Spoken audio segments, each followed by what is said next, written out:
नमस्कार, बहुत स्वागत है आपका खबर बिहार झारखंड में। आपके साथ मैं हूं पलक प्रकाश। तो डिप्टी सीएम तारकिशोर प्रसाद के आवास पर देर रात तक बीजेपी की बैठक हुई, जिसमें पार्टी के प्रदेश अध्यक्ष डॉक्टर संजय जायसवाल और केंद्रीय मंत्री भूपेंद्र यादव के अलावा पार्टी के कई वरिष्ठ नेता शामिल हुए। इस दौरान एमएलसी चुनाव की सीट शेयरिंग और कैंडिडेट में लेयर को लेकर मंथन हुआ। इसके अलावा पार्टी के आने वाले दिनों की रणनीति पर भी मंथन हुआ।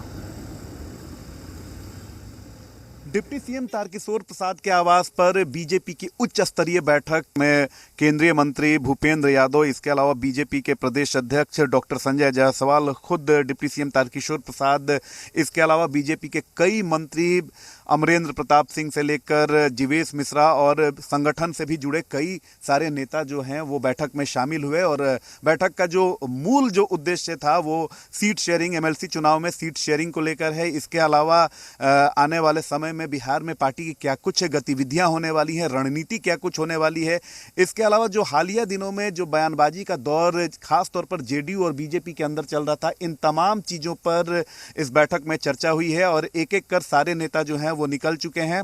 और अब बैठक के बाद ये तय हो जाएगा कि एमएलसी चुनाव में बीजेपी की रणनीति क्या होगी, बीजेपी कितने सीटों पर चुनाव लड़ेगी। जाहिर सी बात है कि जब बीजेपी के जो शीर्ष नेता हैं, जो नेतृत्व है, वो बैठक में शामिल रहा है और खुद भूपेंद्र यादव, जिनका बिहार से काफ़ी पुराना नाता रहा है, इसके अलावा बिहार की राजनीति पर उनकी गहरी समझ और पैठ है, उनके नेतृत्व में बैठक का होना बहुत सारे चीज़ों को बताता है, बहुत सारे चीज़ों की तरफ इशारा करता है। इसके पहले भी हमने भूपेंद्र यादव जी से बात की, जिन्होंने कहा है कि एनडीए गठबंधन में खासतौर पर बीजेपी और जेडीयू में सब कुछ ठीक चल रहा है और एमएलसी चुनाव में भी सारी चीज़ें सही होंगी। अब देखना होगा कि बैठक के बाद, बैठक तो हो गई है, क्या कुछ निकल कर सामने आता है, लेकिन इस बैठक के मायने बहुत दूरगामी हैं।